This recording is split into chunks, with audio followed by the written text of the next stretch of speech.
हूं आदरणीय गृह मंत्री जी को कि वो आए, हम सबके लिए आशीर्वाद दे।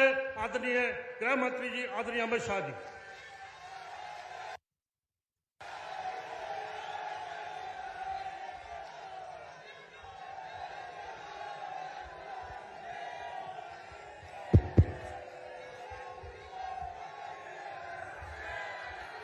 मेरे साथ बोलिए, भारत माता की।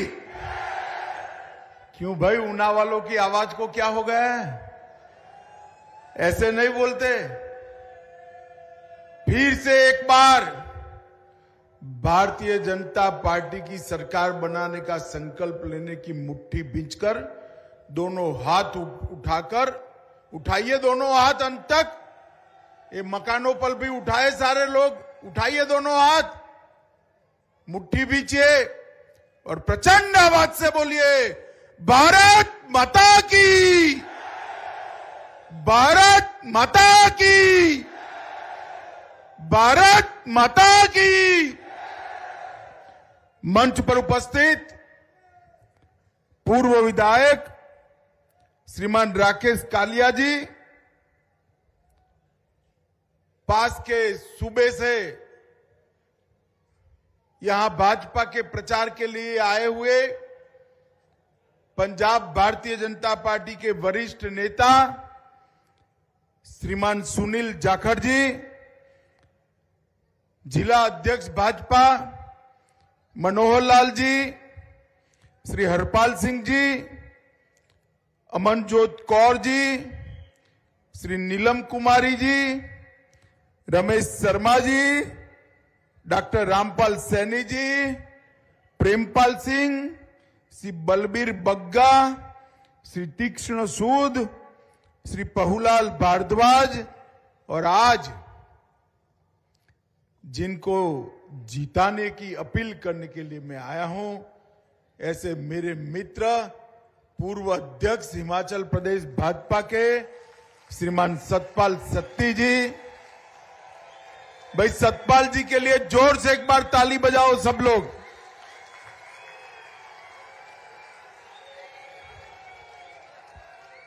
और ऊना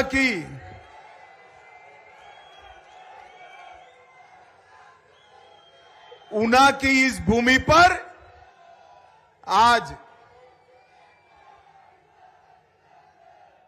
भाजपा की सभा में आए हुए प्यारे भाइयों, बहनों, माताओं और मेरे जिगर के टुकड़े जैसे युवा मित्रों, आज सबसे पहले मेरे बात की शुरुआत इस देवभूमि को प्रणाम कर करता हूं। हिमाचल प्रदेश को, गुजरात हो या चाहे देश का कोई भी कोना हो, पूरा देश देवभूमि के नाम से जानता है। पूरे देश की श्रद्धा है कि हिमाचल की पहाड़ियों पर देवी देवता स्वयं निवास करते हैं मित्रों। इसलिए हिमाचल को देवभूमि कहते हैं, मगर मैं हिमाचल को देवभूमि के साथ साथ वीर भूमि भी कहता हूं, क्योंकि ये हमारी माताओं ने आबादी के अनुपात में सबसे ज्यादा अपने जिगर के टुकड़े जैसे नौनिहाल को सेना में भेजकर मां भारती की रक्षा करने का काम किया है। यही वीर भूमि ने पहले परमवीर चक्र सोमनाथ शर्मा को दिया, यही वीर भूमि ने कैप्टन विक्रम बत्रा को देने का काम किया है। ये भूमि को मैं प्रणाम करता हूं। मित्रों, मैं सबसे पहले एक बात आपको कहकर जाता हूं कि हर व्यक्ति जब विधानसभा में वोट देता है तो एक विधायक चुनता है ना? चुनता है नहीं चुनता है? मगर आप भाजपा को वोट देते हो और ऊना विधानसभा में देते हो, सतपाल सिंह जी को देते हो तो सिर्फ विधायक नहीं चुनते, साथ में मंत्री भी चुनकर भेज देते होगा। तो एक ही वोट देने से दो काम हो तो करना चाहिए या नहीं करना चाहिए? अरे सुनाई नहीं पड़ता है, करना चाहिए या नहीं करना चाहिए? अकल वाला व्यक्ति यही है कि एक ही काम करने से दो फायदा करे। बताओ करोगे? मित्रों, वोट जो देना है, ये वोट सतपाल जी को विधायक मंत्री बनाने के लिए नहीं देना है, जयराम ठाकुर को मुख्यमंत्री बनाने के लिए नहीं देना है। ये वोट जो देना है, ये महान भारत की रचना मोदी जी के नेतृत्व में हो, इसके लिए देना है। आजादी के अमृत महोत्सव का वर्ष है, हिमाचल की सुवर्ण जयंती है। आपका ये वोट किसी को विधायक, मंत्री, मुख्यमंत्री नहीं बनाएगा। आजादी के जब शताब्दी मनाएगी तो समग्र विश्व में एक शक्तिशाली, समृद्ध और सामर्थ्यवान भारत का निर्माण करने का काम करेगा। और हम भारतीय जनता पार्टी के सब कार्यकर्ता इसी लक्ष्य को लेकर 1950 में राजनीति में आए और 1950 से लेकर 2022 तक ये पूरी यात्रा यही स्वप्न को सिद्ध करने के लिए हुई। मित्रों, मोदी जी ने 8 साल के अपने प्रधानमंत्री पद के काल के अंदर ये लक्ष्य को पूरा करने के लिए एड़ी चोटी का जोर लगाया है। मित्रों, मुझे आप बताइए, आप सभी लोग चाहते थे या नहीं चाहते थे कि जहां श्री राम का जन्म हुआ वो अयोध्या में भव्य मंदिर फिर से एक बार बन जाए? चाहते थे या नहीं चाहते थे भाई? चाहते थे या नहीं चाहते थे? ऊपर बोलो भाई। माताओं, भाइयों, बहनों, बाबर ने तोड़ा तब से लेकर आज तक लाखों लाखों लोगों ने ये हमारे तीर्थ क्षेत्र के लिए, संध्या के केंद्र के लिए अपनी जान आहूत की। और ये कांग्रेस पार्टी 75 साल होने आए, राम जन्मभूमि पर राम मंदिर बनाने नहीं देती थी। आपने मोदी जी को दूसरी बार प्रधानमंत्री बनाया। मोदी जी ने राम जन्मभूमि पर राम मंदिर की नींव डालने का काम कर दिया।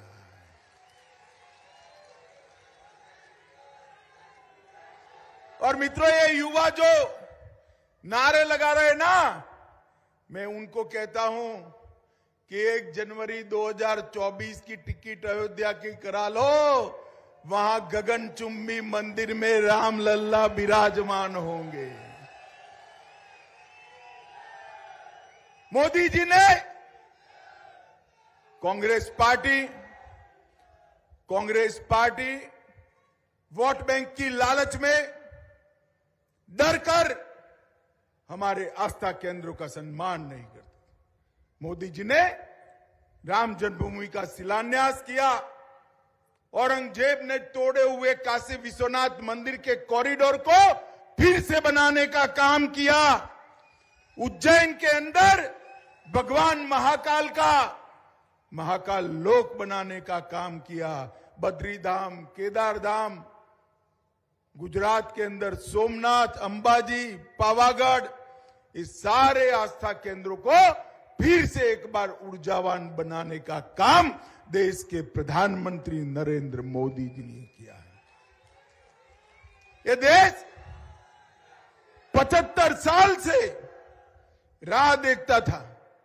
मित्रों, मैं आप सबको पूछना चाहता हूं, आप चाहते थे या नहीं चाहते थे कि इस देश से धारा 370 उखाड़कर फेंक दी जाए? धारा 370 हटानी चाहिए या नहीं हटानी चाहिए? जवाहरलाल नेहरू की ये भूल को कांग्रेस पार्टी 70 साल तक बच्चे की तरह गोदी में सहलाती रही, नहीं हटाते थे। उनको डर लगता था कि धारा 370 हटाएंगे तो हमारी वोट बैंक की क्या होगा।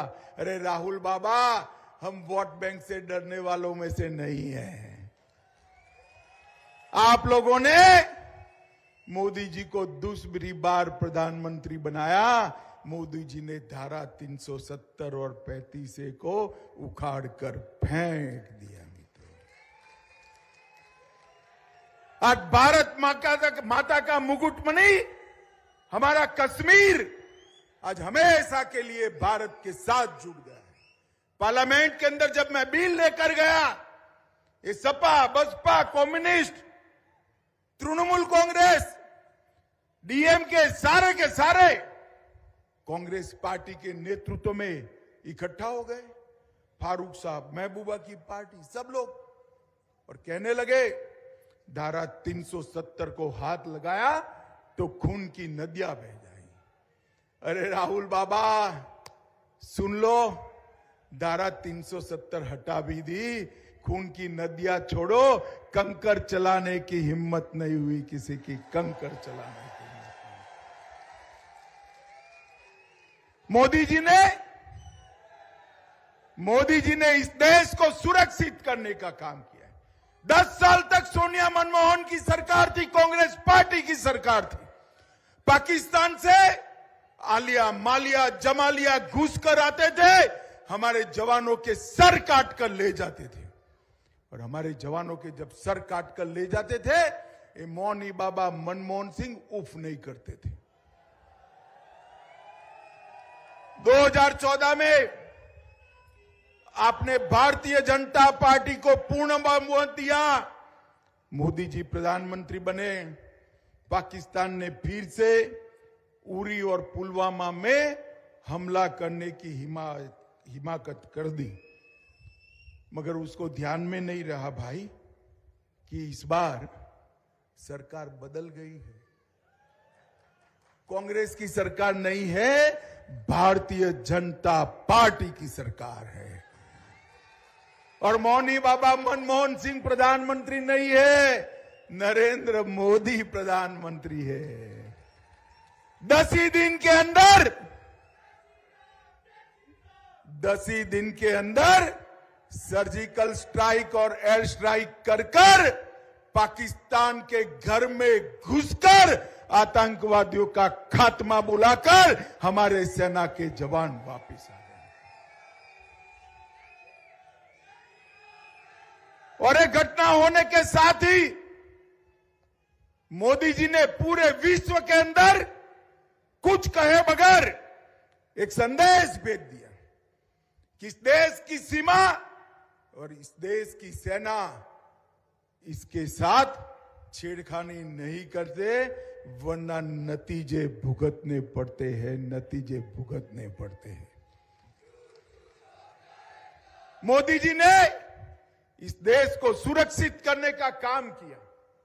मोदी जी ने 1 रैंक 1 पेंशन देकर सेना के जवानों के परिवारों का सम्मान करने का काम किया। सेना के जवान के परिवार, रिटायर्ड जवान 1 रैंक 1 पेंशन की मांग 70 साल से कर रहे थे, मगर कोई देता नहीं था। 2014 में मोदी जी आए, 1 रैंक 1 पेंशन देकर 41,000 करोड़ रुपया सेना के जवानों के परिवार के बैंक अकाउंट में भेजने का काम किया है। राहुल बाबा यहां आएंगे नहीं, वो कहीं यात्रा कर रहे हैं, मगर कांग्रेस वाले आए तो जरूर पूछना कि भैया ये 1 रैंक 1 पेंशन क्यों नहीं देते थे आप? पूछना चाहिए नहीं पूछना चाहिए? जरा जोर से बोलना, पूछना चाहिए या नहीं पूछना चाहिए? भाइयों बहनों, भारतीय जनता पार्टी की सरकार ने विकास के लिए ढेर सारे काम करे। अभी सतपाल जी ने बताया पीजीआई का सैटेलाइट सेंटर बना इस क्षेत्र के अंदर, लघु सचिवालय भवन बनाया, जलग्रांट तंबा में सामूहिक केंद्र बनाया, संतोषगढ़ क्षेत्र में 30 बस्तरों का अस्पताल बनाया, जिला कोषालय कार्यालय ऊना में लेकर आए, बेहदला में स्टेडियम बनाया, भरमौरी माता के मंदिर और कार्तिक स्वामी मंदिर का सौंदर्यीकरण किया, पीजी कॉलेज ऊना में बीएससी करने वाले छात्रों के लिए नया भवन बनाया, लगभग 1594 सेल्फ एड ग्रुप माताओं के उसको 2.5 करोड़ रुपए का रिवॉल्विंग फंड उपलब्ध कराया, सौभाग्य योजना में 75,000 लोगों के घर में आजादी के 70 साल के बाद पहली बार मोदी जी ने बिजली भेजने का काम किया।